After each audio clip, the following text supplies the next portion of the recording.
When I moved into that old farmhouse apartment, I genuinely thought I'd found the best deal of my life. The rent was unbelievably cheap. The room was already furnished. And the landlord, an elderly man named Ben, seemed quiet, harmless, and eager to keep to himself. Ben barely spoke. He avoided eye contact, shuffled when he walked, and spent most of his time in the basement or outside working on things I never saw clearly. He reminded me of someone who had already checked out of the world. After working long shifts at a nearby chicken processing plant, all I wanted was a place where I could sleep without noise or drama. For the first night, that's exactly what I got. I fell asleep almost instantly. Sometime later, I woke up to the sound of my bedroom door creaking open. A thin strip of yellow light spilled across the floor from the hallway. Ben stood in the doorway. He didn't step inside. He didn't smile.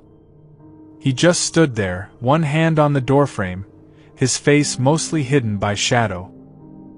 His voice was calm, but wrong. "Stay out of the basement." That was it. He slowly closed the door and walked away. I lay there for hours replaying his words.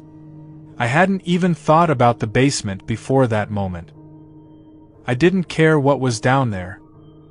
But now, I couldn't stop thinking about it.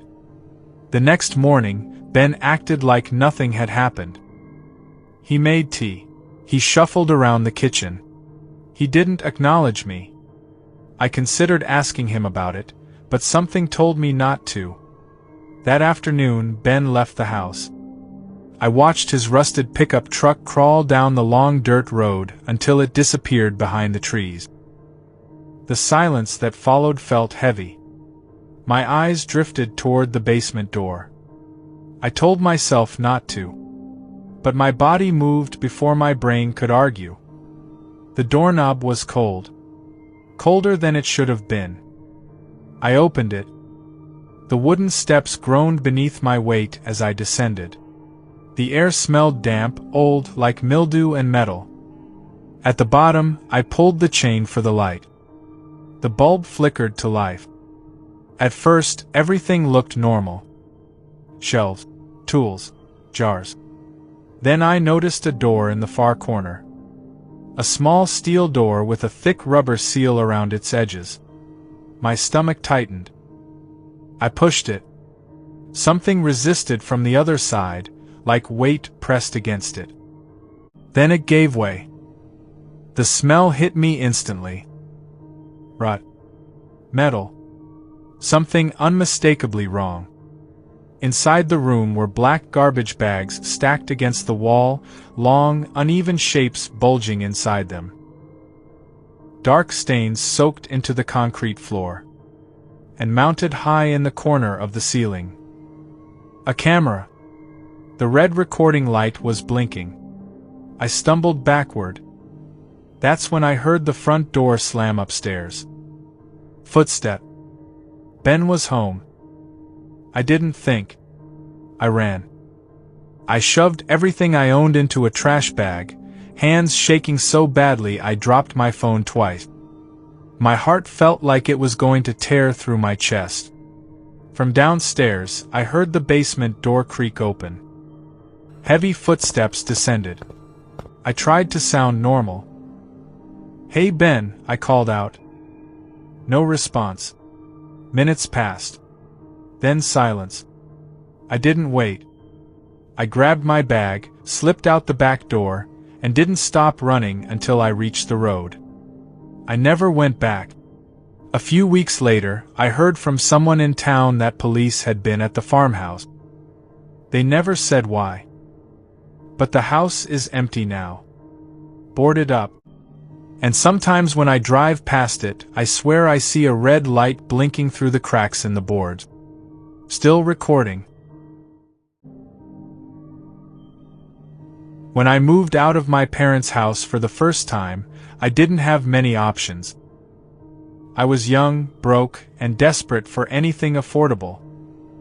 That's when my dad's friend, Kathy, mentioned she knew of a 2-bedroom apartment I could rent for extremely cheap. There was only one condition. I'd be sharing the place with an older woman she had recently taken in as a roommate. Her name was Betty. She was in her mid-60s, thin, quiet, with gray hair usually tied loosely behind her head. She smiled a lot, but not warmly. It was the kind of smile that reached her mouth but never her eyes. Still, the rent was low enough that I ignored the uneasy feeling I had when I first met her. The first night passed without incident. We exchanged a few polite words, and I retreated to my room to unpack. The apartment was already furnished, so there wasn't much to do. I went to bed early, relieved to finally have my own space. The second night was when things felt off. I was sitting alone in the living room watching TV.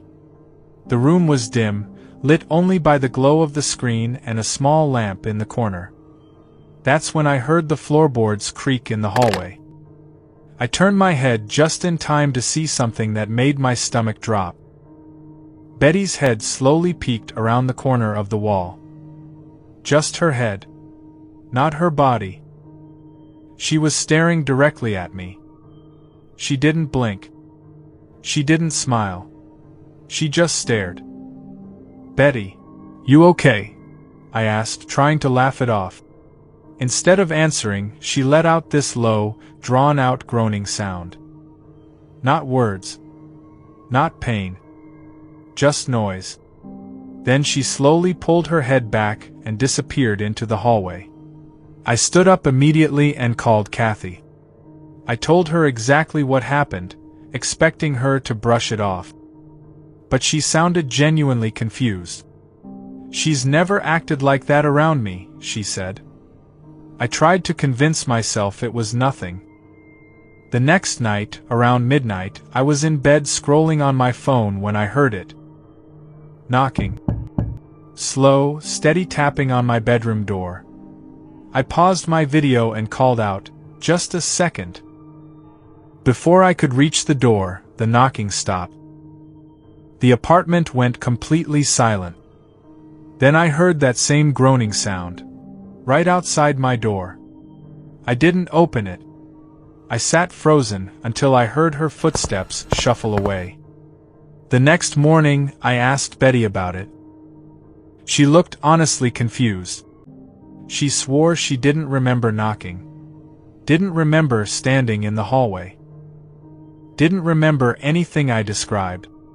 Later, I learned about something called sundowning syndrome, where older people become confused or unpredictable at night. I hoped that explained it. The third night was worse. I fell asleep early, exhausted. Sometime in the middle of the night, I woke up to the sound of my bedroom door slowly creaking open. I didn't move. I couldn't. I felt eyes on me. A shadow stood in the doorway. Betty's voice came softly through the darkness. "Why won't you let me in?" I turned on my lamp. The doorway was empty. The door was closed. The next morning, I packed a bag. I moved out that same day. A week later, Kathy called me. Her voice was shaking. She told me Betty had been found wandering the apartment building late at night, trying to open doors that weren't hers. She had no memory of any of it. I still think about that apartment. About how close I came to opening my door that night. And how sometimes cheap rent comes with a cost you don't realize.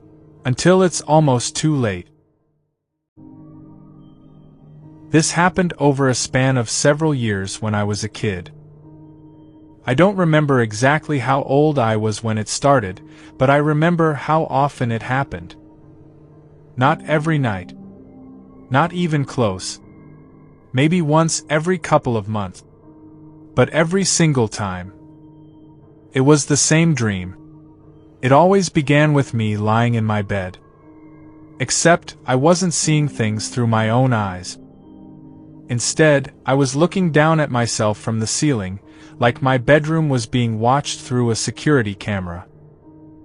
That feeling alone was enough to terrify me. I could see my body perfectly. My blanket, my pillow, my face turned slightly to the side. I tried to move. I tried to float back down into myself, like swimming through the air. But I couldn't. The only thing I could do was slowly turn my head, scanning the room from above. I was half aware it was a dream, but that didn't make it easier.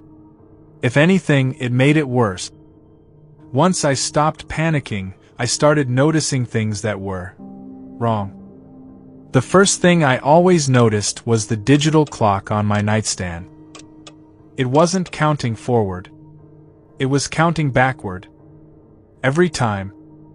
And once I noticed that, more strange details started appearing. There were drawings taped all over my room, on the walls, the dresser, even the closet door. They looked like crayon drawings a kid my age might make. But I had no memory of ever drawing them. I wasn't the type of kid who liked to draw. And these weren't random. Every drawing showed the same scene.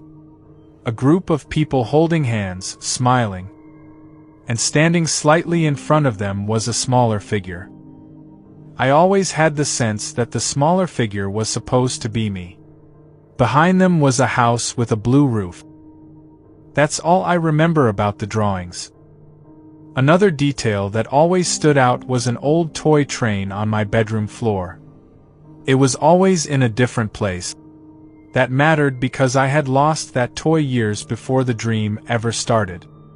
After taking in all these details, I'd feel this overwhelming urge to look at my bedroom window. I never wanted to. But I always did. And right on cue, a man would appear on the other side of the glass. He'd be standing only inches away, staring inside. He had short gray hair. And there was a noticeable cut or scar on the left side of his forehead. That's all I could ever make out. He would watch me for a few seconds, then start clawing at the window like he was trying to force it open. That's when I'd wake up. Sometimes I'd jump out of bed and run straight to the window. Other times I'd be too scared to move. But I always checked. There were never any marks. No scratches. No fingerprints. Nothing. After the fourth time this dream happened, I finally told my parents. My mom said recurring dreams weren't unusual for kids. My dad reminded me they were always close by if I got scared. It didn't help.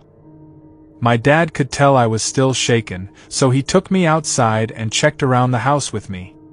No footprints. No signs of anyone. The dreams continued for about a year, roughly once every 3 months. Then, they stopped. For almost 6 months. I convinced myself it was over. Until one night it came back. Everything was the same. The clock.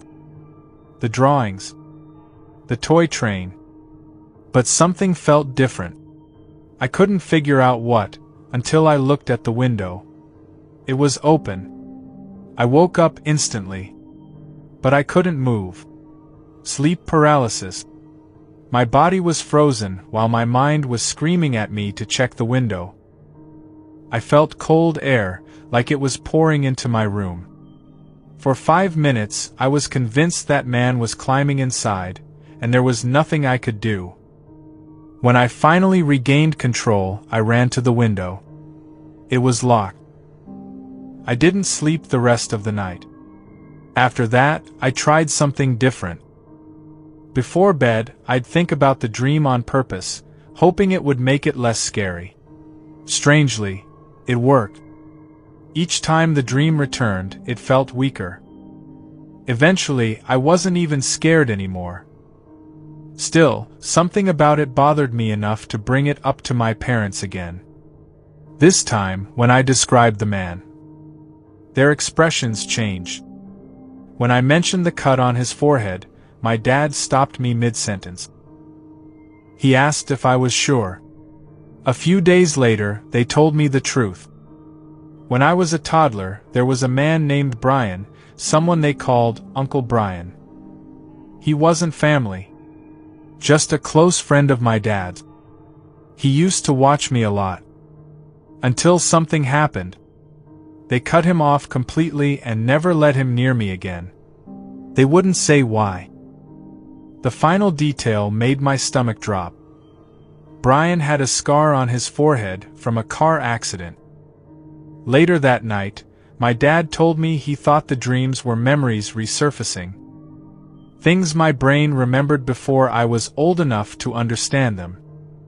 I had no memory of Brian at all. But the dreams continued, less often, until one night, years later, I woke up and saw something move outside my window. My parents rushed outside. They called the police. The next morning, my dad admitted he'd seen faint footprints below my window. After that night, the dreams stopped forever. What still haunts me isn't the dreams. It's the thought that maybe, every time I dreamed, someone really was watching,